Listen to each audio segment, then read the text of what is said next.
We're live from New Delhi. You're watching the India Live, India's voice to the world. I'm Lipakshi Khurana, coming up in the next 30 minutes. Rescue efforts continue in Taiwan. 9 people killed and over 900 injured in 7.3 earthquake struck island's eastern coast.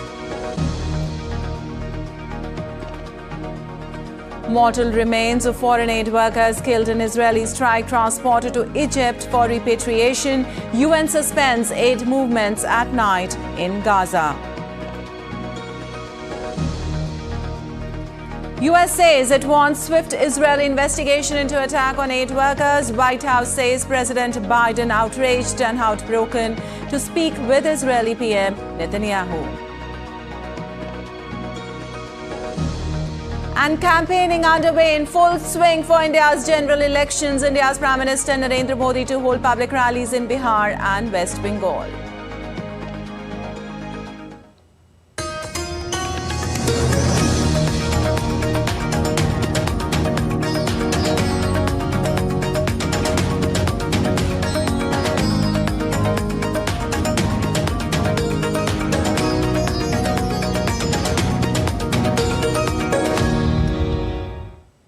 Well, news in detail now. Emergency reinforcement works are being carried out after a 7.3 magnitude earthquake hit China's Taiwan region on Wednesday morning. The quake severely tilted many high-rise buildings. A 10-story structure that housed a mix of homes and shops was tilted over and appeared to be on the verge of collapse. The fire department reported a 5-centimeter increase in the building displacement, indicating the risk of collapse due to constant aftershocks. The fire department also dispatched tower cranes, excavators and trucks to position large rocks to support the structure and prevent its full collapse. Many residents managed to flee when shockwaves hit, with rescuers working to free people trapped inside.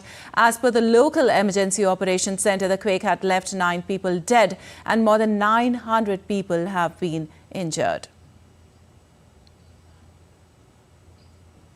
Well, some buildings tilted at precarious angles in the mountainous, sparsely populated country of Hualien near the epicenter of the quake. The quake also triggered massive landslides. 50 workers traveling in minibuses to a hotel in National Park were missing. The earthquake hit at a depth of 15.5 kilometers. People were headed for work and school. Many residents who dared not to stay at home overnight were accepted at temporary shelters. The fire authorities said they had already evacuated around 70 people trapped in tunnels near Hualien city.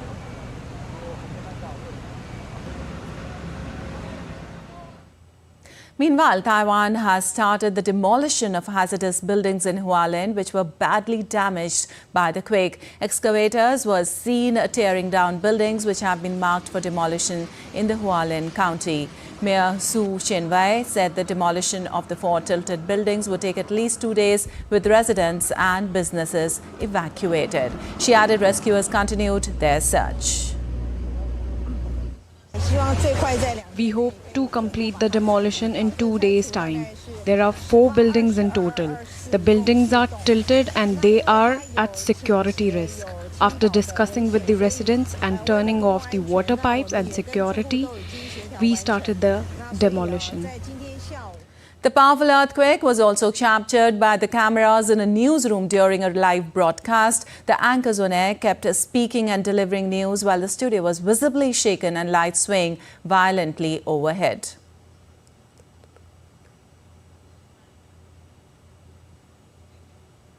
An update now on Israel-Hamas conflict. The United Nations has suspended movements at night in Gaza for at least 48 hours to evaluate security issues following the killing of staff working for the World Central Kitchen food charity. The suspension started on Tuesday. The World Food Programme is continuing operations during the day. We've suspended our nighttime movements within the Gaza Strip for at least 48 hours to allow for further evaluation of the security issues that impact our personnel on the ground and, of course, the civilian population we are efforting to help. And this follows the killing of the World Central Kitchen staff on Monday. That's, of course, for nighttime movements. During the day, our colleagues of the World Food Programme tell us that operations are continuing including daily efforts to send convoys to the north. Well, the United States says it wants to see a swift Israeli investigation into an attack that killed 7-8 workers of World Central Kitchen in Gaza. The State Department spokesperson told media that Israel needs to put in place better deconfliction and coordination measures to protect humanitarian workers and civilians on the ground. The Israelis have said to us, and they've said publicly, that they intend to conduct this investigation swiftly. We want to see it wrapped up as soon as possible and see them put in place any measures to prevent this from happening again in the future. And that's go to the second point that we think we need to see. Not just, and they don't have to wait for the outcome of this investigation to do it. They need to put in place better deconfliction and better coordination measures to protect humanitarian workers and to protect all the civilians on the ground. Well, the White House said President Biden was outraged and heartbroken for the death of 7-8 workers by an Israeli airstrike in Gaza. Biden on Tuesday called the charity aid group's founder to share his condolences. Biden told WCK founder Jose Andres that he will make clear to Israel that aid workers must be protected. He's outraged and he's heartbroken. We are all heartbroken here by those 7 lives lost. And so we are going to continue to mourn with Chef Jose Andres and obviously the families. Also, in an emotional interview to Reuters news agency, celebrity chef Jose Andres said that an Israeli attack that killed 7 of his food aid workers in Gaza had targeted them systematically, car by car. The team was coming from dropping in a warehouse we had south of Gaza in Doordarshan. All the food they were able to download before it got too dark. We were in an area that is kind of a secure area, what they call a deconflicting area, and was 2 armored cars plus one soft shell. And the teams were, as far as we know, already coming back from the warehouse in a way. They were targeted systematically, car by car.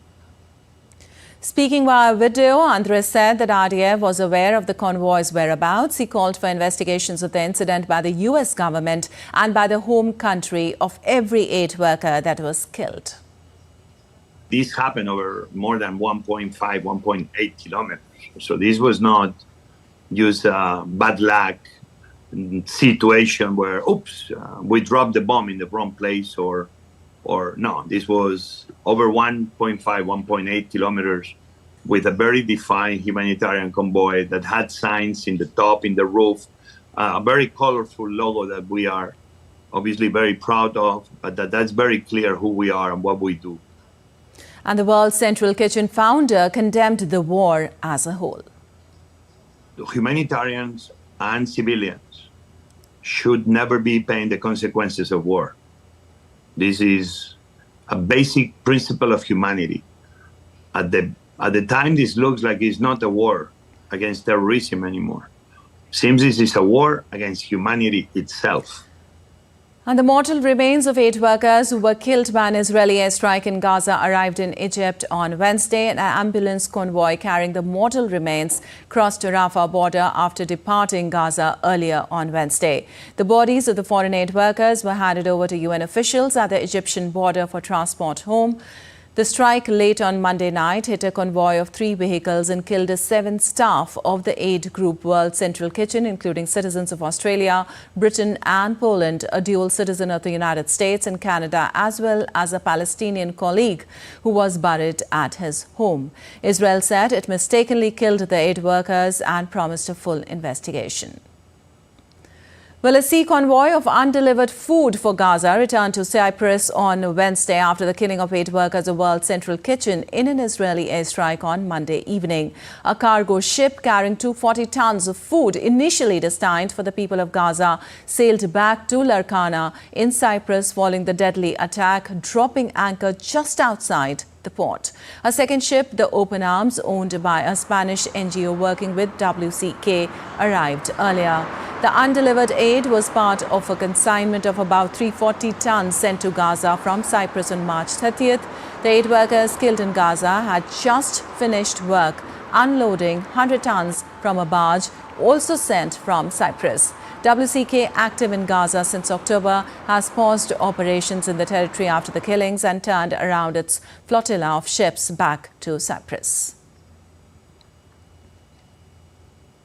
Well, NATO foreign ministers will meet on Thursday to celebrate the 75th anniversary of the alliance, having agreed to start planning for a greater role in coordinating military aid to Ukraine.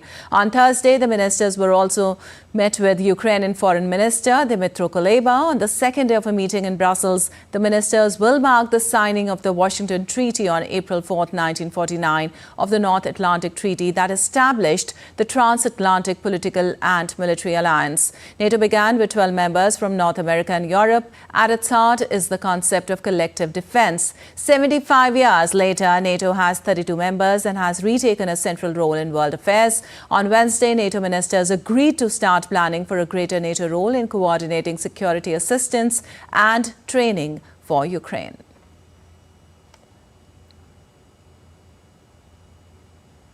Well, 3 rescue workers were killed in Russian drone attack on Ukraine's second-largest city of Kharkiv early on Thursday. Kharkiv regional governor said the rescue workers were killed after they had arrived at the scene of the attack and a new strike occurred. He said a total of 4 strikes had hit the city and the top floors of 1 apartment building had been damaged. Kharkiv mayor said 1 strike had triggered a fire. Part of another building had collapsed.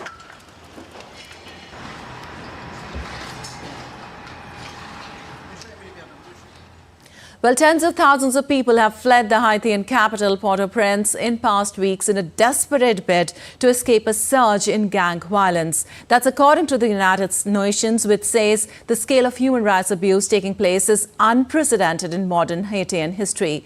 DD India's Benji Hire has been following the developments.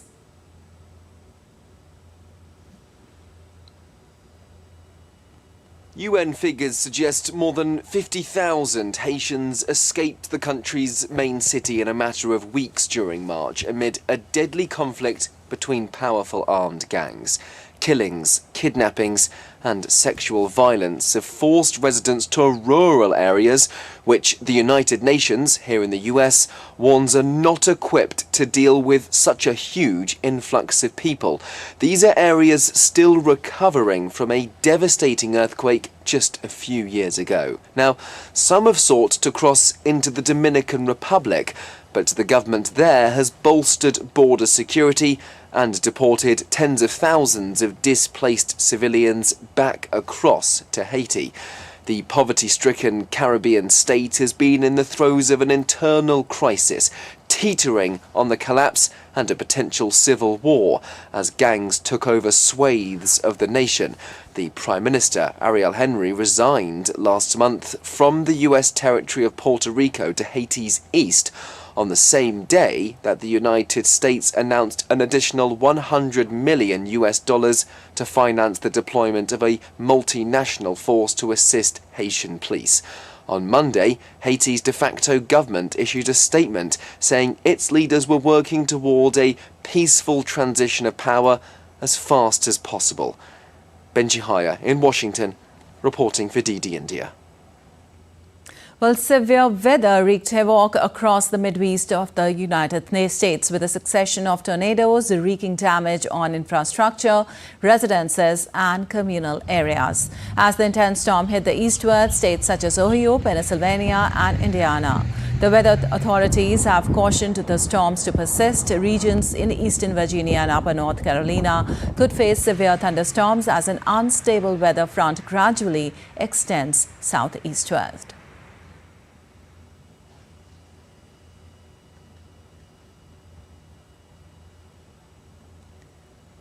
And rural communities in south and central Mexico battled the flames as dozens of wildfires raged, boosted by a nationwide drought. Fires ravaged the central state of Mexico, doused that originated in a cornfield. Other wildfires raged on remote mountain ranges and virgin jungles and forests. According to Mexico's Forest National Commission, there were 71 active fires on Tuesday.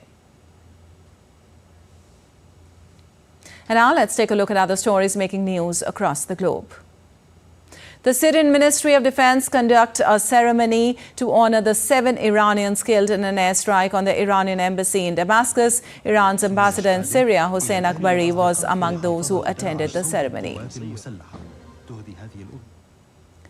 Wired-up coffee plants helped farmers counter climate change at Utingole Coffee Farm. Researchers are monitoring 20 Arabica coffee plants that are wired up across the plantation. Each plant is attached to electrodes that monitor the heat and warmth of the atmosphere.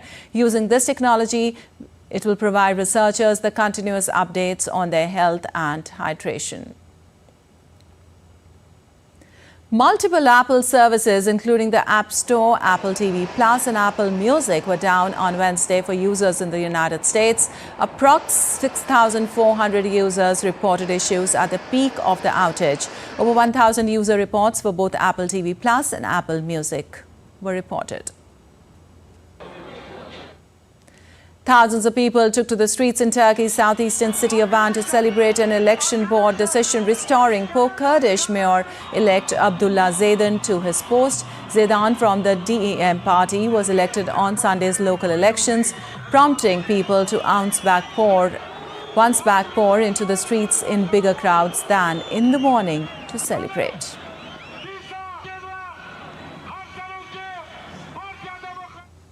And still to come on this edition of DD India Live. President of India, Draupadi Murmu, will launch the anti-cancer CAR T-cell therapy and will dedicate it to the nation in IIT Bombay. Today is the last date for filing nominations for constituencies in Phase 2 of general elections. And in IPL, Kolkata Knight Riders beat Delhi Capitals by a massive 106 runs. We'll tell you more ahead.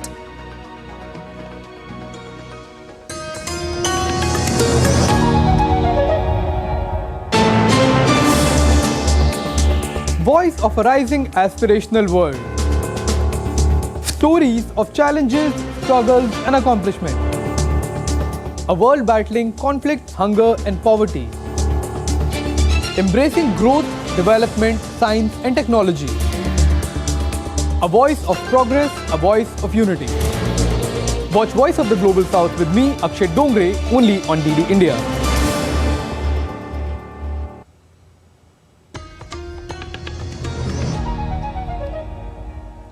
Welcome back. You're watching DD India Live. I'm Vipakshi Khurana, and moving on, let's now get you the latest on the world's largest democratic election in India.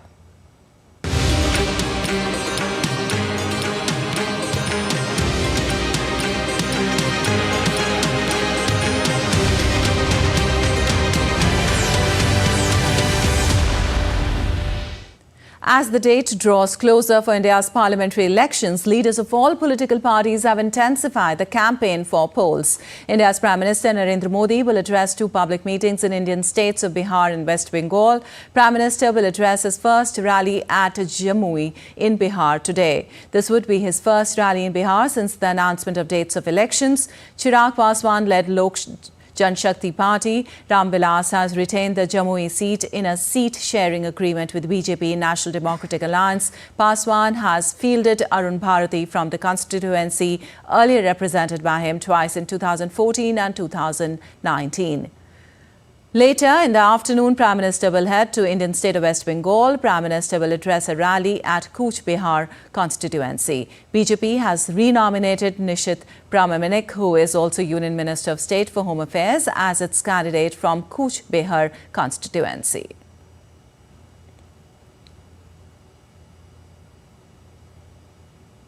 While West Bengal's Cooch Behar constituency is gearing up for a fiery election campaign today, besides Prime Minister, West Bengal Chief Minister and TMC Chief Mamta Banerjee will also rally in Cooch Behar today. Mamta Banerjee will hold a public meeting in Mathabhanga's Gumani Hut with for TMC candidate Jagadish Barma Basunia. The Cooch Behar will go to polls in the first phase of parliamentary elections.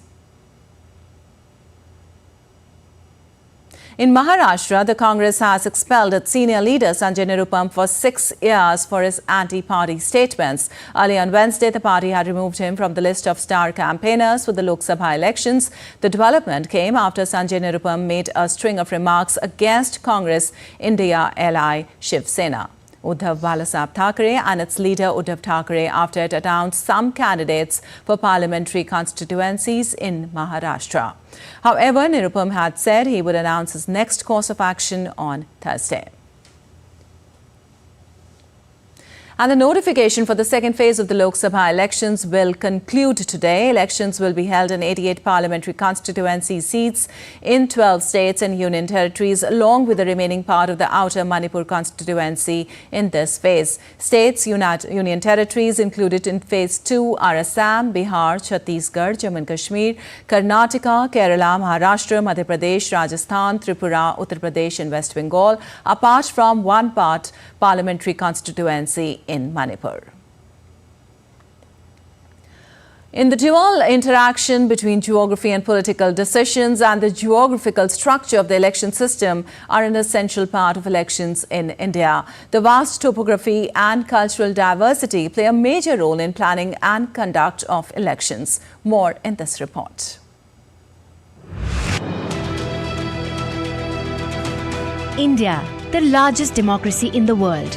Apart from sheer number of voters, there are many other factors that make the planning and conduct of elections a huge challenge. Geographical diversity, climatic conditions, socio-cultural diversity are addressed in the meticulous planning for elections by the Election Commission of India.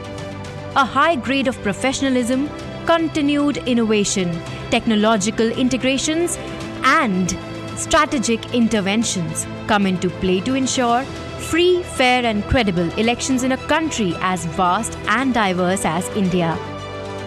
Due consideration is given to the topography and the ease of travel of voters. Along with this, the security management, religious festivals, harvesting season and climatic conditions also play a key role in finalizing the dates. Also, the Commission keeps in mind the schedule of school exams as teachers are also deployed for election duties. The Election Commission of India has developed a number of tools such as vulnerability mapping deals with preventing voters from being influenced wrongfully in relation to exercise their right to vote. ECI manages the polling station, infrastructure and accessibility of voters as well. A set of rules under the assured minimum facilities take care of proper accessibility to the polling station. Braille facility in the EVMs, proper parking facilities, clean waiting sheds, etc. Force deployment plan along with outreach activities and voter awareness programs are also held to increase voter turnout to ensure smooth elections. The main aim of this mega exercise is to cater to the constitutional mandate and the premise, no voter to be left behind. Bureau Report, DD India. While Uttarakhand, the hilly state in the midst of the Himalayan ranges, is getting ready for the political slugfest in the first phase of voting on the 19th of April. 10 states, which include 1 from the north and south and 5 from the east, along with 3 union territories, will complete the voting process on the 19th of this month. Why does the hill state matter in the great Indian election? Let's take a look.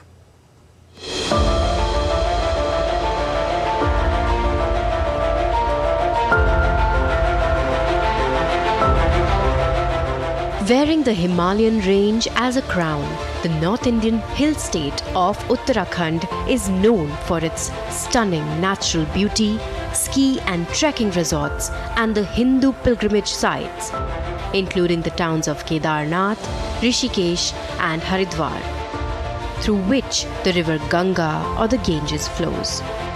The state was part of Uttar Pradesh since India gained independence in 1947.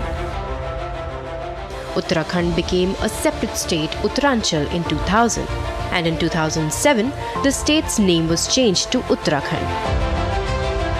With a total area of 53,566 square kilometers, the state has 86% of mountainous terrain and 65% is covered by rich forests with diverse flora and fauna. In the upcoming general elections in India, Uttarakhand is going to the polls in a single phase on April 19th.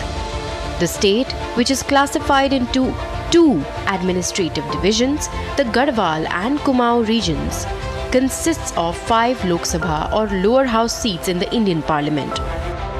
Uttarakhand has 8.24 million registered voters. The number of male voters stands at 4.27 million, while the number of female voters is 3.97 million. Around 286 voters are from the third gender. Interestingly, Uttarakhand also has 1,411 voters who are aged 100 years or above. The Bharatiya Janata Party or the BJP has been a dominating force in the state politics as they won all the 5 seats in both 2014 and 2019 Lok Sabha or general elections. Uttarakhand has been popular among tourists, pilgrims and adventure seekers, attracting visitors from all over India as well as the world. So as the state goes to the polls, political parties are competing with each other with plans to make the state even more attractive and spiritually more enriching to the world. Antara Sinha for DD India. And moving on, President of India, Draupadi Murmu, will visit Mumbai on Thursday to launch India's first homegrown gene therapy for cancer at IIT Bombay. The President will also dedicate it to the nation on the occasion. CAR-T therapies are used mainly to treat blood cancers and have burgeoned in the past few years. The Indian CAR-T therapy costs 1/10 that of comparable commercial products available globally.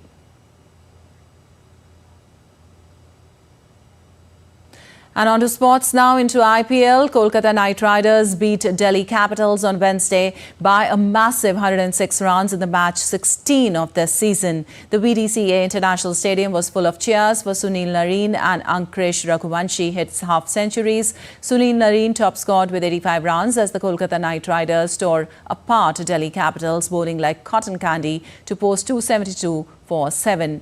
Delhi, in response, lost 4 wickets in the power play itself. From 51 for 4, Rishabh Pant took off. Pant scored 55 runs in 25 balls, remarkably hitting 4 fours and 2 sixes of a Venkatesh Iyer over that fetched Delhi 28 runs.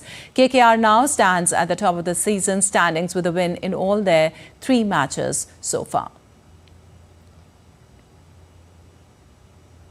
Well, that's all for this edition of DD India Live. But let us know your thoughts on the news of the day. You can connect with us on Facebook, X, formerly known as Twitter and Instagram.